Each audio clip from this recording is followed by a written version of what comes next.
Чыңгыз Арипов ширетүүчү болуп эмгектенгенине 10 жыл болду. Буга чейин өзүнүн шаймандары жок болгондуктан башка бирөөнүн колунда иштеп келген. Эми өз алдынча ишкерлик кылууга шарт түзүлдү. Мамлекеттик долбоорго катышып 100 000 сом утуп алды. Бул каражатка керектүү жабдыктарды сатып алуу ниетинде. Ушундай проект жазгам, ушуну Кудай кааласа. Мен мурда иштеп келген башка эмелерди, бирөөлөрдү колумда иштеп келген. Эми Кудай кааласа өзүмдө болду, ушул өзүмдө мен иштейм. Проект бул 100 000 каражат болду. Кайтарымсыз ошол мамлекет тарабынан.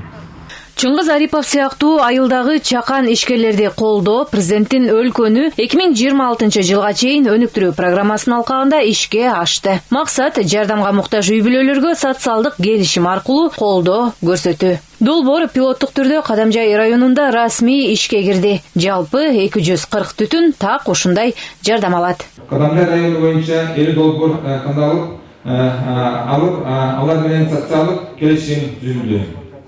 Келишим түзгөн ар бир үй бүлөгө 100 000 сомдон берилген. Жалпы сан алганда бул долбоордун алкагында 270 ашык адамдын жашоо шартын жакшыртууга жардам берет. Атайын мамлекеттик программа чакан бизнес кылам дегендерге колдоо көрсөтүүгө багытталса, инвесторлордун көмөгү менен жанданган ишкерликтер арбын. Анын бири Айдаркен сымап комбинаты. Ишкана дээрлик 10 жылдан бери иштебей турган. Эми ишин жандантып, жаңы жумуш орундарын түзүп жатат. Жумушчулар эми ар бир сменде 13 адамдан иштейт. 2 резерв менен 4 смен иштейт, 2 резерв адам менен 14-15 адам иштейбиз. Печканын өзүндө. Слесарь, свачтерден тышкары. Аймакта бизнес кылган ишкерлерге салык жаатында кыйла жеңилдиктер каралууда. Ал үчүн бир гана талап бар: артыкчылыктуу делген 6 тармакта ишкана ачуу. Эгерде Баткен облусунда айыл чарба, кайра иштетүү, энергетика, инновация, жеңил өнөр жай жана тамак аш тармагында ишканалар ачылса, анда алар киреше салыгын мурункудай 10% эмес 5%дан төлөй башташат. Мындан сырткары сатуудан түшкөн салыктан пайда салыгынан да толугу менен бошотулат. Ал эми жергиликтүү кеңештин чечими менен жер жана мүлк салыгынан да бошотуу каралган. Ушу тапта 10 инвестициялык долбоор даярдалды. Алардын катарында Аксай Кенч күрүчтү кайра иштетүү, Агропласт сыяктуу ишканалар бар. Учурда бул тизмени толуктоо боюнча мамлекеттик органдар менен бирге иш алып барылууда, жүргүзүлүүдө. Негизги долбоорлордун мисал катары бул Алыждан, Юпром, Молтишум, Агропласт, Эко Золотой сад, Аксай Кенч, Данека, Глобал Кермен, Кызыл Кия темеки ферменттик заводун кайра жандырып иштетүү, күрүчтү кайра иштетүү боюнча инвестициялык лоттор. Алдыда аймактын транзиттик потенциалын күчтөндүрүү чоң мааниге ээ. Транспорттук коридорлорду Баткен району үчүн эле эмес, бүткүл Кыргызстан үчүн кызмат кылган өнүккөн коридорлордун бирине айлантуу мамлекеттин максаттарынын бири. Баткен Фергана өрөөнү менен Кытайдын ортосундагы транзиттик чоң бир коридор болот. Эркиштам аркылуу Фергана өрөөнүн сапаттуу экологиялык таза продукциясын экспортко чыгарабыз. Дал ошол кезде транзиттен кошумча киреше алыш үчүн Кыргызстан азыртадан шарттарды тезинен түзүп, фитосанитардык лабораториялардын баарын дүйнөлүк деңгээлге чыгарышыбыз керек. Баткен облусу аркылуу соода жүгүртүү күч алат. Аймактагы Кызыл Кыя шаары Борборлук Азия менен Кытайдын ортосундагы эң чоң ири соода дарбазасына айланат. Шаарда темирди кайра иштетүүчү завод, курулуш материалдарын чыгаруучу, айыл чарба азыктарын консервациялоочу жана жеңил өнөр жай ишканалары жайгашып, алар аймактагы жумушсуздук маселесин чечип келүүдө. Азыркы күндө мына өзгөчө макам берилгенден кийин биздин шаарга көптөгөн инвесторлор келишти баштады. Мына азыр өкмөт тарабындагы бизде Кызыл шаарын логистикалык борбор куруу максатында турат. Бизде 2 өзүбүздүн сунушубуз бар.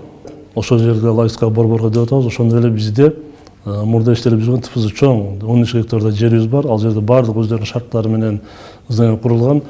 Аны дагы ошол логистикалык борборго берели деп атабыз. Буга кошумча Баткен Исфана аэропортуна эл аралык статус берилет. Ал үчүн рейстердин саны кескин көбөйтүү үчүн даярдыктар көрүлүп башталды. Бул пландар облусту өнүктүрүүдөгү кадамдардын бир чети гана. Тажиктер менен кечкеле чырдаша бербейбиз. Чек ара сөзсүз ачылат, турукташат, делимитация, демаркация иштерине чекит коюлат. Соода алакабыз мындан ары уланат деп биз ишенебиз. Алар дагы Эркиштам аркылуу Кытайга аттанат. Мунун баары киреше болот бизге. Миллиарддык рынокто ээлеген Кытай бизге эшигин ачууга даяр. биз аны толук пайдаланып калышыбыз керек. Алдыда Баткен облусунун инфраструктурасын жана жолдорду жакшыруу маселелери турат. Былтыркы жылдын жыйынтыгы менен аймактын инфраструктурасын өнүктүрүүгө 1 миллиард 272 миллион сом бюджеттен бөлүнгөн. Мындай ири каражат биринчи ирет аймактын инфра түзүмүн жакшыртууга жумшалууда. Бирле капиталдык салымдар боюнча 1 миллиард 272 миллион сом берди бул инфраструктурасына. Финанс министри дагы кийин кошумча айтып кетет. Мен анализ кылып көрдүм. 12 жылдан баштап 20 жылга чейин жалпы Баткен областына 1 миллиард 300 миллион сом бөлүнгөн. Бир эле 21 жылы бюджеттин тарчысына карабай биз Баткен областына президентибиз Садыкбай Жапаровдун эмгеси менен көңүл буруп ушул жака ушунча акча берилди. 8 жылда ушунча акча берилсе биз 1 жыл ичинде бердик. Баткен облусуна берилген өзгөчө макамдын алкагында республикалык бюджеттен аймакка жыл сайын 500 миллион сом өлчөмүндө акча бөлүнүп, ага ирригация, коммуникациялык объектилер курулмакчы. Ошондой эле миграцияны токтотуп, чек арадагы элди кармап калуу үчүн, айылдарда жумушчу орундарын түзүү үчүн конкреттүү аракеттер көрүлүп башталды.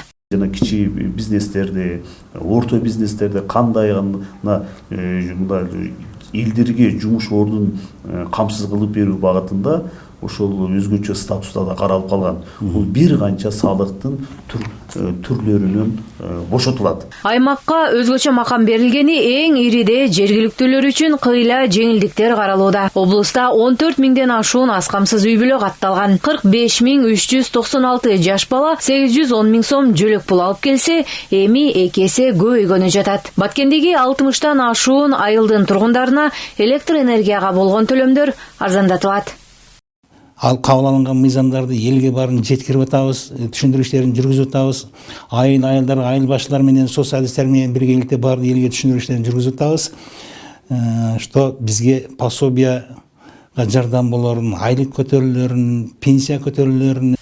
Былтыр май айынан тартып, аскер кызматкерлеринин жана чек арачылардын эмгек акысы 50-70%га чейин жогорулады. Кыргыз армиясын күчтөндүрүү, жоокерлердин жашоо турмушун жакшыртуу аракети муну менен эле чектелбейт. Биринчи жолу бюджеттен заманбап курал-жарак, авиациялык техникаларды сатып алуу, оңдоо иштери колго алынды. Өткөн жылы эле чек ара кызматкерлерине кызматтана коргонуу боюнча, модернизациялоо боюнча дээрлик 4,5 миллиард сом бөлүп бердик. Коргоо министрлигинин авиапаркына эле 1 миллиард 800 миллион сомду кошумча бөлүшкөнгө жетиштик.